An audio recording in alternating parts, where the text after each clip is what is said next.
Hello, hello, hello, hello. Good morning, good morning, good morning. 7 in the morning in Dallas, Texas. I'm looking for an angle to put this video so that I can do the video without holding it. If I can have an angle to do the video. Is it bright enough? I don't think so. I'm just looking for some angle that I'm gonna make this thing bright so that I can.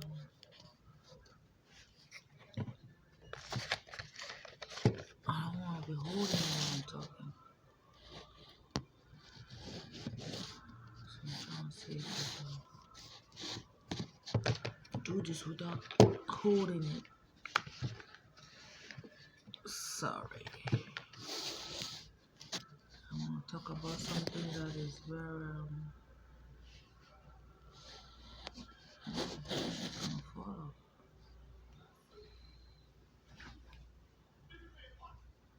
Is it bright enough? I don't even know if it's bright enough.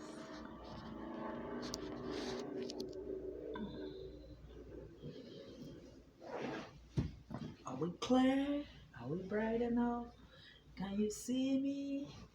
Yes, I'm in a hotel. You see how hard I look? I still got it, right? I don't want to show all of my body, but you can still, I still got it, right? I still have it. I'm still hot, right? 3 years in the straight, and I'm still looking this hot, but that's not what I'm trying to talk today. I want to talk about that. Okay, in Dallas, I have left Houston. Houston was like hell to me. I was homeless in Houston for 3 years. I slept on the bus stop for 3 years, slept on the bench for 3 years, and I came back to Franklin. My baby daddy, we have 2 kids. I already make a video about that, so I'm not gonna talk about it. So it's 7 a.m. in the morning, and I'm up. I don't get up like that. They say I have to make a video because I love to sleep. That's my therapy. I don't apologize to anyone who's sleeping. I always tell Frank, like, you be sleeping like that. I said, Frank, I don't apologize to anyone. I've been like that since I was born, since in Africa. Understand? I don't think I'm gonna stop. We have addictions, but I'm not gonna talk about that one because I'm gonna make another video with it. But I just wanna say we have addictions, healthy addictions, and we have bad addictions. But we all have an addiction to something that we never stop. Understand? Frank's smoking right now. And I was telling him, Frank, you smoking that shit. What happen if a kid grow up and he starts smoking? What happen if Derek grows up and Derek starts smoking? Doing all that like that. But I'm not gonna talk about it, understand? But we have addiction. We have addiction which are healthy, we have addiction which are bad. Understand? And I pick healthy addictions. Some addictions are very bad to you, some addictions are healthy to you. So I don't apologize me sleeping. For me, it's therapy. For me, it's an escape. I don't owe anyone apologizing sleeping. So normally I will make up right now. I'll be sleeping till like 12 noon. I'll be sleeping till like 11. But I don't know if this is dark or if I say no or I should hold it. Understand? I don't know. It's the best spot right there or I should hold it. So I don't apologize to anyone.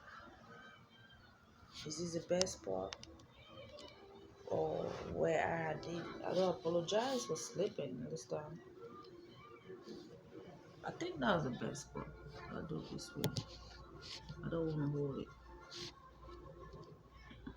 That's the best part right now. Even though it's not clear.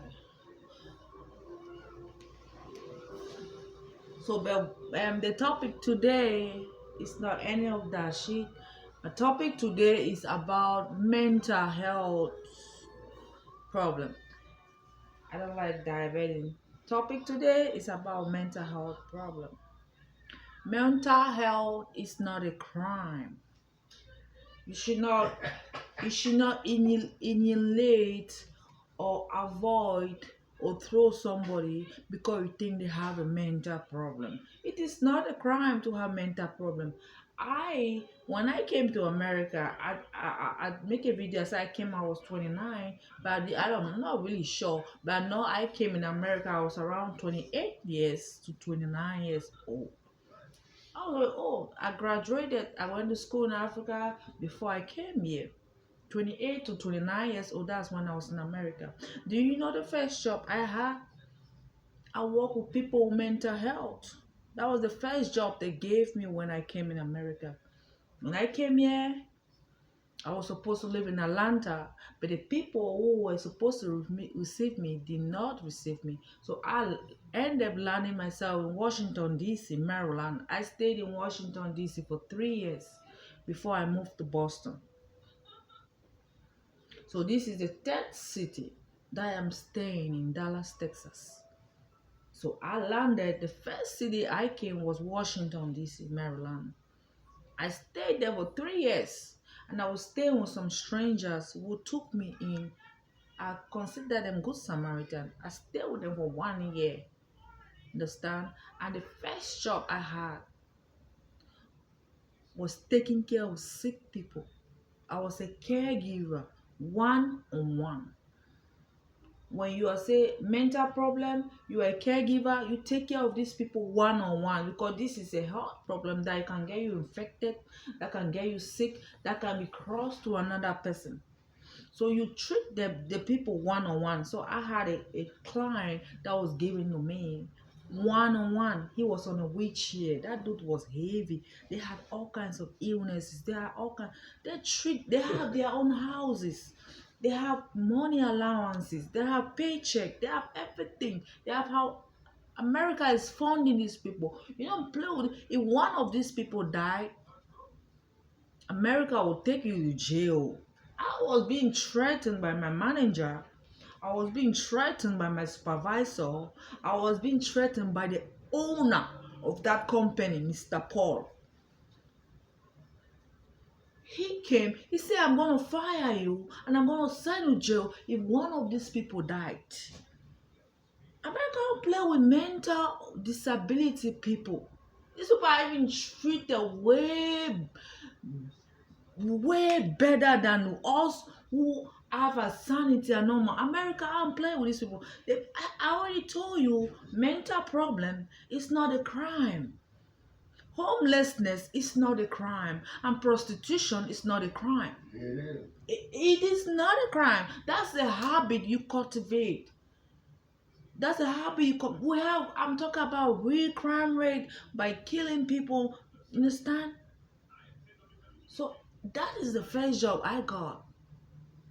And the man who owned that company was Mr. Paul Atam from Washington, D.C., Maryland.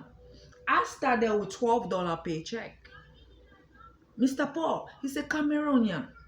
The company is called Capital Care Company. Mr. Paul Atam owns that company in Maryland. He was my boss. And I even know what it is, but I went for training for 1 week, and they say they're gonna pay $12. I even know I was coming to America, I'm gonna do shit like that. I know I was coming to America, I'm gonna work in the office as a secretary, I'm gonna be an assistant, or at least if I wanna start, the lowest job will be a restaurant job. I didn't know my first job was gonna work with mental people. That was the first job they made me know. And these people were treated. They treat them more care than even you.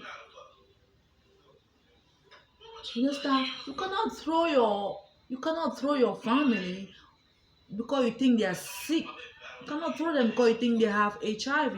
You cannot throw them away because you think they have cancer. You cannot throw them away because you think they have a mental problem. You cannot throw them. And if they refuse treatment, it's left for them. If they say I don't have cancer, if they say I don't have Frank, that thing is so loud now. I'm doing video. Franklin. Franklin. I'm doing a video. Frank is doing long. Understand? You cannot throw your family because you think they have cancer. You cannot throw them because you think they have HIV. You cannot throw them away because you have they sick. You cannot do that. And if you propose this treatment for these people and they refuse to go to the hospital and they refuse treatment and they say they are sick, you don't force them to go to the hospital. You don't force treatment on people. You don't do it. You understand? People literally forcing you to accept that you're sick. And I say, I'm not sick.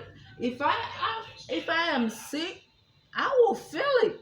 You, the nurse, you, the doctor, not gonna be the one trying to force me to accept that I am sick. If I'm sick, I'm gonna feel it in my body, and I will be the one to rush to the hospital, calling 911 and say, I am sick. I need a doctor. Understand? But these people literally forcing you to accept that you're sick when you are not sick. I'm not sick. If I am, I'll accept it. But you don't throw them away. You don't outcast them away. You don't close your shelter because you think somebody is sick. They need to go to the hospital. If they tell you, even if I'm sick, I don't want to go to the hospital. They have the right to deny treatment. Have you not seen some people take to the hospital and they refuse treatment from the doctors and they say, I have every right to decline for treatment? And they die. If they die, that's their business. But they will have the right to accept treatment and they have the right to refuse treatment. You don't force anyone to take medication. You understand? So I'm literally telling you, when I came in America, that was the first job I was given. At that time, you didn't see why they were doing it, but they had a reason why they did that to you. Sometimes things happen for you for a reason. See, I just came in America. I thought I would be a secretary. I had a degree, and I got thrown to work in healthcare. I worked in that company for 3 years. My first paycheck was $12. How come I started with $12 and I moved to $10? I went to Boston. From $12, they start paying me $8 in a restaurant, Dunkin' Donuts.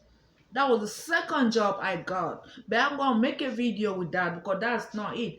This video is meant for mental disability people who have been outcast and they throw them on the street to die, forcing them to go to hospital to take treatment. That's based on that person. If they say, I don't want to take treatment, I don't feel sick, I don't want to take medication, you leave them alone. They will sit there and die. But you don't throw them out and say you will sleep on the street because you refuse to take medication. You don't do that. Understand? So I worked in that company for 3 years and my boss was Mr. Paul. Mr. Paul Atam is a Cameroonian and the company is owned by a Cameroonian. He was my boss. I had managers, supervisors. I was literally being threatened with these disability people. They treat them more than me, who is normal. I had a guy that was on wheelchair called Forte Florence. This guy was heavy. He had so many emails, drug. Man, you just come from Africa. You don't even know what that is. I said, I never.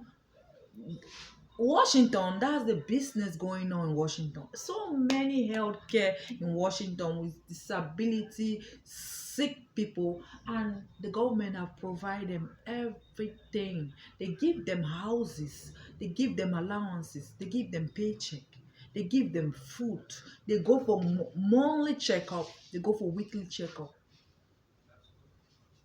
The one I was taking care of, he was deaf, he was dumb, he could not talk, he could not hear. They do all the sign languages. What we were doing with them, we're just doing sign languages because they could not talk.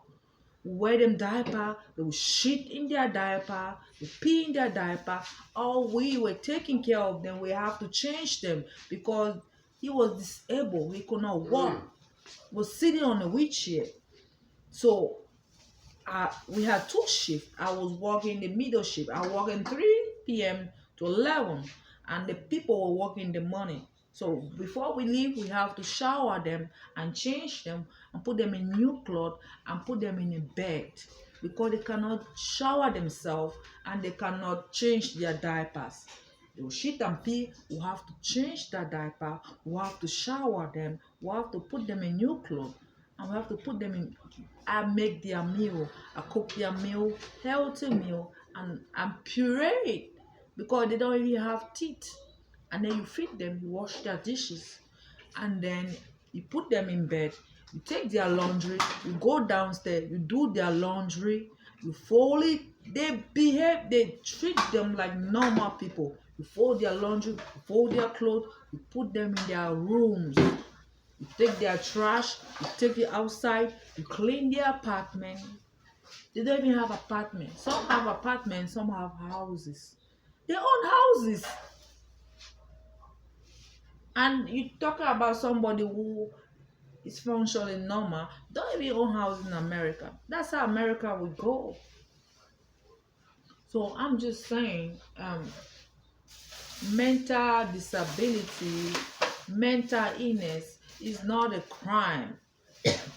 Some were born with that mental disabilities. Some grow up and they start having mental challenges. And America is number one of that places that will take you in and get you treated if you want to. If you want to, they'll take you in. But if you don't want to, you say I want to be left alone, or hey, I don't think I have no mental problem. I just want. They'll leave you alone. But if you accept it, they'll do. So they say, how would you want to take it to a mental institution? People making money, huh? Want to run you mad or make you mad, and they want to put you in the disability home so that you can stay in the disability home. Well, I can go out there, get me a job, hustle, take care and make my life. Somebody's thinking of putting you on a disability home and make you sit in a disability home. They own houses.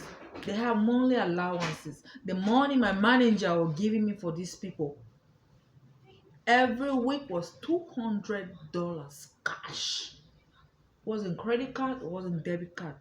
Every week, every Friday, I go shopping. $200 every week that these people have for food. They had excess food, and the food is trash. Every fresh new food every week. Fresh new food every week. You have the house full of. If you steal anything in that house, they'll lock you up in jail. Anything if you buy, you stay in that place. You're working with them. You can eat in that workplace. I'm just there. I'm very perfect. I'm just like I'm very law abiding. I follow rules to an extent, to my own detriment. To my own detriment. I follow rules a lot to my own detriment. You can stay there, you can cook their meal, you can feed them, and you can eat anything you want inside there. But you cannot take their food and take it home. Because if the cameras in that house catch you stealing their food or stealing anything inside their house, taking to your house, they will lock you up in jail. If they find you on camera abusing them, they'll lock you up in jail. Understand? And I think these people who have stayed in America for 100 years, these people who have stayed in America for 50 years, they know it. We have cameras everywhere watching everything. If they see you abuse one of these people, you're getting locked up. Mr. Paul was not playing with these disability people. If they see you abuse them, they'll lock you up. Yeah, come on. That would threaten me. The one time I cried, I'm overfired. I was on my phone and I was ignored, just on my phone. Did not even know. I have done everything. I've cleaned the apartment, the house, the house, the one I was taking care of, the only house. I was cleaning the house. I have cooked their meal. I've prepared their meal. I've fed them. I've showered them. I've cleaned them. I've done that. I've done everything, and I was just waiting to clock out and go home. And I felt like I just have to just go on my phone because I was working with my coworker. He likes to watch TV. They had TV, and they give them the remote. They can watch anything they want on the TV inside their room. They have TV in their room. They have TV in the living room, and they're allowed to watch whatever they want. Understand? Sometimes we'll be sneaking, we'll put our own channel because they cannot even hear what the word, but still is their house. So you cannot intimidate them in their own house. It's their home. It's just when we don't have bosses around that we will like change the channel and watch it. So sometimes if it's good on you, just go on your phone and watch something that you want to watch on your phone. Because if somebody comes and you're watching a channel that is not what they want to watch, you'll be jailed. You'll be fired. They don't play with these people in America.